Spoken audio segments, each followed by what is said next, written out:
नमस्कार दोस्तों, स्वागत है आपका अपने YouTube चैनल अमरजीत साइंस के में। तो ये हमारा प्रकाश के परावर्तन का चैप्टर चल रहा था, जिसमें अगला टॉपिक देखते हैं वक्रता, त्रिज्या और फोकस दूरी में संबंध, जिसमें अवतल दर्पण और उत्तल दर्पण दोनों में एक एक करके देखने। तो सबसे पहले अवतल दर्पण में देखते हैं। तो वक्रता, त्रिज्या और फोकस दूरी में क्या संबंध होता है, पहले उसको समझते हैं। ठीक है, तो यहाँ पे देखिए, यहाँ पे देखते हैं कि यहाँ पे एक अवतल दर्पण है। ठीक है, यहाँ पे अवतल दर्पण है और ये ध्रुव, और ये यहाँ पे इसका फोकस और ये वक्रता केंद्र। देखो, तो ये दोनों के बीच में ये हमारा फोकस है। ठीक है ना, यहाँ पे क्या लिखा है, अवतल दर्पण में वक्रता, त्रिज्या और फोकस दूरी में संबंध है। यानी कि वक्रता, त्रिज्या कहने का मतलब ये दोनों के दूरी के बीच में और इसके बीच में क्या रिलेशन है, क्या संबंध है। तो देखने से पता चल रहा है कि जो फोकस दूरी है वो आधी है किसकी, वक्रता त्रिज्या की है ना, आधी। यहाँ से इतना ही है और यहाँ पे देखो तो डबल है ना इसका। देखो यहाँ पे ये क्या होता है, इसको ऐसे भी लिख सकते हो कि जो r है ना वो 2f के बराबर है। r 2f के बराबर है कहने का मतलब अगर f और f दो बार जोड़ेंगे ना तब किसके बराबर में होगा, एक r के बराबर में होगा, मतलब एक वक्रता त्रिज्या के बराबर में होगा। तो यही संबंध स्थापित करना है। कहने का मतलब है कि जो फोकस दूरी होता है वो वक्रता त्रिज्या के आधा होता है, या फिर जो वक्रता त्रिज्या होता है वो फोकस दूरी के दुगना होता है। ठीक है, तो यहाँ पे हम मानते हैं कि एक अवतल दर्पण है, इसका नाम देते हैं कि कोई m और n एक अवतल दर्पण है। ठीक है, और इसमें एक प्रकाश की किरण को भेजते हैं। ठीक है ना, प्रकाश की किरण को किसके समानांतर, प्रधान अक्ष के समानांतर। ठीक है ना, प्रधान अक्ष के समानांतर प्रकाश की किरणों को भेजने पर। ठीक है, तो यहाँ से प्रकाश की किरणों को प्रधान अक्ष के समानांतर भेज दिए। अब क्या करते हैं, पहले अगर आप चित्र को समझ रहे होंगे तो आप आसानी से इसको सिद्ध कर देंगे। ठीक है, अगर ये फिगर आपको समझ में नहीं आएगा तो आप इसको सिद्ध नहीं कर पाएंगे। तो ये पहला कि जब प्रकाश की किरणों को प्रधान अक्ष के समानांतर भेजते हैं तब कहाँ से होकर जाता है, फोकस से होकर जाता है। ठीक है, अब इसमें क्या करते हैं कि वक्रता केंद्र से इस पर हम लंब डालते हैं। ठीक है, एक लंब डाल दिए। ठीक है, और इसका एक नाम देते हैं, जो प्रकाश की किरण है उसको यहाँ पर बोलते हैं कि ए बी प्रकाश के किरण है। क्या है, ए बी एक प्रकाश की किरण है। तो आप यहाँ पे लिख सकते हो, क्या लिखोगे कि माना कि mn एक अवतल, माना कि mn एक अवतल दर्पण है, माना कि mn एक अवतल दर्पण है। ठीक है, क्या माना कि mn अवतल दर्पण है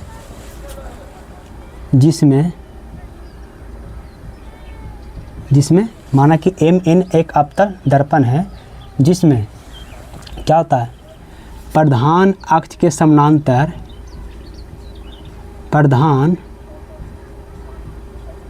अक्ष के समानांतर आपतित किरण, प्रधान अक्ष के समानांतर ए बी, क्या है, ए बी आपतित किरण फोकस से होकर जाती है। कहाँ से, फोकस से होकर, फोकस से होकर जाती है। ठीक है, उम्मीद है कि सब समझ में आ रहा होगा। क्या है कि अवतल दर्पण में वक्रता, त्रिज्या और फोकस दूरी के बीच में संबंध स्थापित करना है। तो हम मान लिए कि m और a की अवतल दर्पण है जिसमें एक प्रकाश की किरण को भेजें एकदम सीधा प्रधान अक्ष के समानांतर, और उस किरण का नाम क्या दे दिए, a और b। ए बी प्रकाश की किरण मतलब दर्पण से परावर्तन के बाद कहाँ से होकर जाएगा, फोकस से होकर जाता है। ठीक है, अब यहाँ पे समझना, इसका सबका नाम दे देते हैं। यहाँ पे एक कोण बना रहा है, यहाँ पे एक कोण बना रहा है। ठीक है, यहाँ पे एक कोण बना रहा है। ठीक है ना, इसको क्या बोलेंगे कि I है और ये R है। ठीक है, अब इसको ऐसे भी नाम दे सकते हैं, मानते हैं कि ये कोण हमारा 1 है और ये हमारा कोण 2 और ये हमारा 3, कोई दिक्कत नहीं। अब प्रकाश के परावर्तन में क्या पढ़े होंगे कि आपतन कोण और परावर्तन कोण आपस में क्या होता है, बराबर होता है। यहाँ पे देखो, ये आपतित किरण, ये परावर्तित किरण और ये अभिलंब। तो आपतित किरण और अभिलंब के बीच के कोण को आपतन कोण कहते हैं, परावर्तित किरण और अभिलंब के बीच के कोण को परावर्तन कोण कहते हैं। तो ये दोनों कोण आपस में क्या होता है, दोनों आपस में बराबर होता है। तो यहाँ पे इसको लिख सकते हैं कि क्या, पहले देखो यहाँ पे है ना कि कोण 1 बराबर कोण 2। कैसे, परावर्तन के नियम से यहाँ पे दिखाना होता है। ठीक है,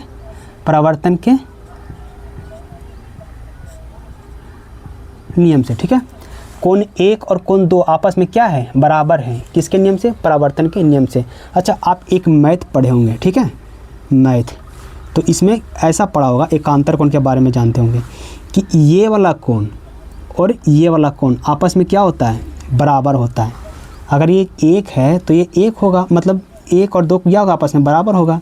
कहने का मतलब है अगर ये 30 डिग्री का होगा तो ये कितना होगा, 30 डिग्री का होगा। तो ये दोनों तिरछा तिरछी जो आपस में है, ये दोनों कोण क्या है, आपस में बराबर होगा। तो सेम उसी प्रकार से ये वाला कोण और ये वाला कोण भी आपस में बराबर होगा। कैसे बराबर होगा, एकांतर कोण से, ठीक है। अगर इसको नाम ऐसे दे दें कि 1 2 3 4, तो बोल सकते हैं कि कोण 1 बराबर कोण 4 नहीं होगा, कोण 1 और कोण 4 आपस में बराबर। सेम उसी प्रकार से ये दोनों को देखा जाए तो कोण 2 बराबर कोण 3 आपस में बराबर नहीं होगा एकांतर कोण से। तो यहाँ से देखना कि ऐसी तो है ना, ये रेखा ऐसे है, ये रेखा ऐसे, यहाँ से डॉटेड लाइन अगर खींच देते, ठीक है, इसको थोड़ा सा और मिलाते, मतलब आगे बढ़ाते, तब यहाँ से खींच देते, तो ये वाला कोण और ये वाला कोण, कहने का मतलब 1 और 3 आपस में बराबर नहीं है, एकदम बराबर है। अच्छा, इसको समीकरण 1 नाम दे देते हैं, ठीक है। इसको ऐसे लिख सकते हैं कि कोण, ये वाला देखो, कोण 1 और कोण 3 आपस में क्या है, कोण 1 बराबर कोण 3, कैसे, एकांतर कोण से। कैसे, एकांतर कोण से, ठीक है, एकांतर कोण से। अब यहाँ पे देखना, इसको हम समीकरण 2 नाम दे देते हैं। अब दोनों को तुलना करेंगे, ठीक है। उम्मीद है कि इतना समझ में आ रहा होगा, ठीक है। अब दोनों को तुलना करते हैं। अब देखना, इसमें 1 है और इसमें भी 1 है, तो जब समीकरण 1 और 2 को तुलना करोगे, किसको किसको, 1 और 2 को तुलना करोगे, तो जो दोनों में शामिल होगा तो कट जाएगा, जो बाकी बचेगा उसको हम लिख लेंगे, ठीक है। कैसे करते हैं यहाँ पे देखते हैं। समीकरण 1 और 2 से, ठीक है, समीकरण 1 और 2 से देखो, समीकरण 1 में 1 है ना शामिल, समीकरण 2 में 1 है ना शामिल, तो 1 और 1 क्या हो जाएगा, कट जाएगा, बचा इसमें कितना, 2, क्या होगा, कोण 2 बराबर कोण 3, कोई दिक्कत नहीं। तो क्या बचा, कोण 2 बराबर कोण 3, यानी कि ये वाला कोण और ये वाला कोण बराबर आपस में। आप पढ़े होंगे कि जिस त्रिभुज का 2 कोण बराबर होता है, यानी कि उसका 2 भुजा भी बराबर होगा, उसको बोलेंगे समद्विबाहु त्रिभुज। कौन त्रिभुज, समद्विबाहु त्रिभुज, ठीक है। जैसे यहाँ पे देखना, यहाँ पे ऐसे है, ठीक है, यहाँ पे, और ये वाला कोण बोल रहा है, अगर इसको 3 मानते हैं, इसको 4 मानते हैं, तो बोलेगा कि कोण 3 और कोण 4 आपस में बराबर है, यानी कि 3 के सामने ये वाला भुजा और 4 के सामने ये वाला भुजा, ठीक है, 3 के सामने ये वाला भुजा और 4 के सामने ये वाला भुजा, ये दोनों आपस में क्या है, बराबर है, ठीक है। तो बोल सकते हैं कि जिस त्रिभुज का 2 भुजा बराबर है उसका समद्विबाहु त्रिभुज। तो यहाँ पे त्रिभुज ACF है ना, त्रिभुज ACF कैसा त्रिभुज हुआ, एक समद्विबाहु त्रिभुज हुआ, ठीक है ना। तो यहाँ पे क्या लिखेंगे कि चूँकि त्रिभुज ACF, त्रिभुज ACF एक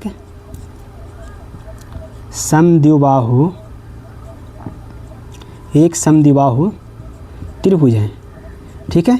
चूँकि त्रिभुज ACF क्या है, ACF एक समद्विबाहु त्रिभुज है, ठीक है। और जिस त्रिभुज का 2 भुजा बराबर होता है उसको तो समद्विबाहु त्रिभुज बोलते ही हैं। कौन कौन सी भुजा बराबर है, तो यहाँ पे बताना होगा कि कौन वाला त्रिभुज में, देखो तो CF और AF दोनों है ना बराबर आपस में, यहाँ पे आपस में बराबर है।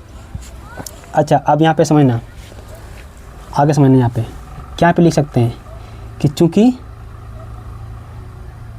CF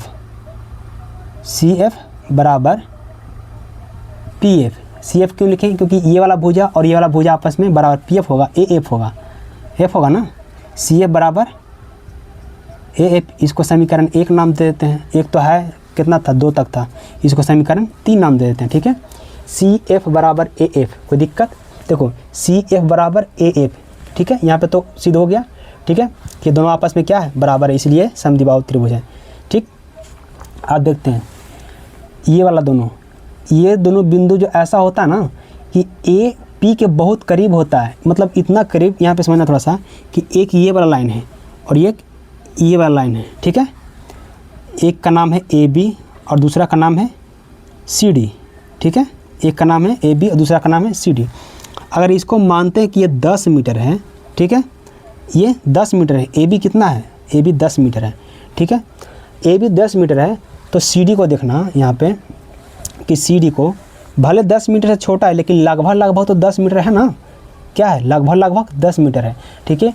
तो जो मतलब कि दर्पण जो है ना, इसका द्वारक इतना छोटा होता है, ये वाला इसकी चौड़ाई इतना छोटा होता है कि ए और पी दोनों जो होता है ना, मतलब एक ही बिंदु पर प्रतीत होता है, ऐसा लगता है कि दोनों एक ही बिंदु पर है, ठीक है। तो यहाँ पे लिख सकते हैं, क्या लिख सकते हैं कि चूँकि दर्पण का, किसका, दर्पण का द्वारक बहुत छोटा है, दर्पण का द्वारक बहुत छोटा है, इसलिए क्या होगा, ए बिंदु पी के बहुत करीब होगा, ठीक है। क्या होगा, ए जो बिंदु है वो पी के बहुत करीब होगा, इतना करीब होगा कि दोनों पास पास दिखेगा। कहने का मतलब ए एफ और पी एफ दोनों कैसा लगेगा, ए एफ और पी एफ दोनों एक समान लगेगा, ठीक है ना। तो यहाँ पे लिख सकते हैं करीब होगा, ठीक है। तो ए एफ बराबर पी एफ लगेगा ना, जैसे कि देखो ये दोनों भी इतना दूर लग रहा है, लेकिन जब दोनों को एक पास में लेकर आएंगे, मतलब नज़दीक में लेकर आएंगे, तो नहीं लगेगा कि पी एफ और ए एफ दोनों आपस में क्या है, बराबर है, ठीक है। इसको समीकरण 4 नाम दे देते हैं, ठीक है, कोई दिक्कत नहीं होना चाहिए। अब यहाँ पे देखना ए एफ क्या था, एक सेकेंड, यहाँ से ए एफ और पी एफ तो हो गया, ठीक है। और यहाँ पे कौन कौन बराबर था, यहाँ पे सी एफ और ए एफ बराबर है। अब देखना यहाँ पे, अब इस दोनों समीकरण को तुलना करेंगे, ठीक है। कौन कौन को, तीसरा को और चौथा को, बस इसमें तुलना ही करना होता है, ज़्यादा कुछ होता नहीं है।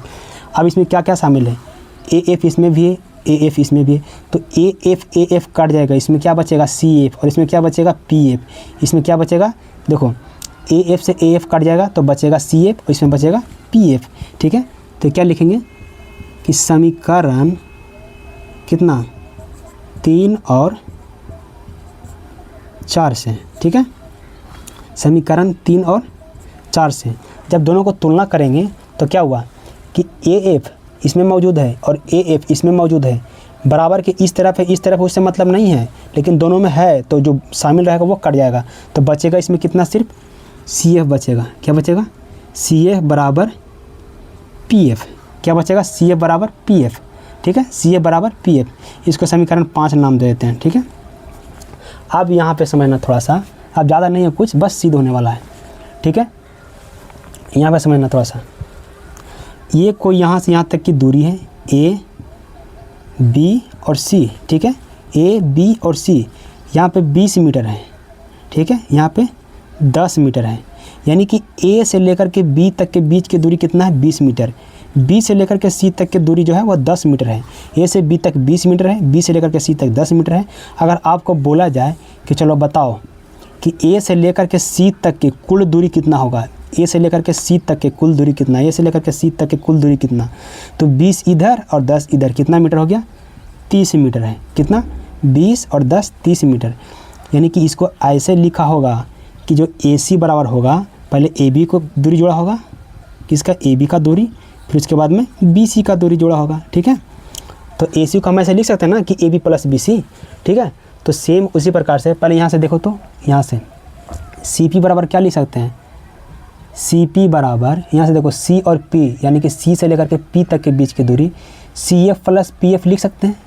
क्या लिख सकते हैं, C F plus P F लिख सकते हैं ना, C F plus P F, ठीक है। अब यहाँ पे देखो, चूँकि यहाँ पे सी एफ और पी एफ दोनों क्या आपस में बराबर हैं, दोनों सी एफ और पी एफ आपस में बराबर है। कहने का मतलब है कि सी एफ के जगह पे आप पी एफ लिख सकते हो, पी एफ के जगह पे आप सी एफ लिख सकते हो। क्यों, क्योंकि दोनों आपस में बराबर है, ठीक है। तो यहाँ पे जो सी एफ है उसको हम नहीं लिख के हम क्या लिख सकते हैं, पी एफ लिख सकते हैं ना। क्यों लिख सकते हैं, क्योंकि सी एफ जो है ना पी एफ के बराबर ही है, इसलिए हम यहाँ पे सी एफ नहीं लिखेंगे, अगला बार क्या लिखेंगे, पी एफ ही लिखेंगे, ठीक है। तो सी एफ बराबर क्या लिखेंगे, मतलब सी पी बराबर क्या लिखेंगे, पी एफ और प्लस में पी एफ, एक पी एफ और एक पी एफ कितना हुआ, 2 पी एफ हुआ। तो सी पी बराबर 2 पी एफ हुआ ना, सी पी बराबर 2 पी एफ, ठीक है। अब बताओ पी एफ क्या है, पी एफ है हमारा फोकस दूरी, क्या है, पी एफ हमारा फोकस दूरी है और सी पी क्या है, सी पी जो हमारा है वो वक्रता त्रिज्या है ना। तो यहाँ पे क्या लिखेंगे कि आर बराबर 2f, मतलब आर जो हमारा वक्रता त्रिज्या है और 2f जो है वो हमारा क्या है, फोकस दूरी है। तो f बराबर r बटा 2, यही तो हमारा सिद्ध करना था ना, ये तो हमारा प्रूव हो गया। ठीक है, कहने का मतलब है अगर किसी दर्पण का, मतलब कोई भी दर्पण है, अगर उसका फोकस दूरी 10 सेंटीमीटर है तो वक्रता त्रिज्या कितना होगा, तो वक्रता त्रिज्या 20 सेंटीमीटर होगा। ठीक है, अगर वक्रता त्रिज्या 40 सेंटीमीटर है, देखो वक्रता त्रिज्या 40 सेंटीमीटर है तो फोकस दूरी को 2 से भागा कर देंगे तो कितना हो जाएगा, तो वो हमारा 20 सेंटीमीटर हो जाएगा।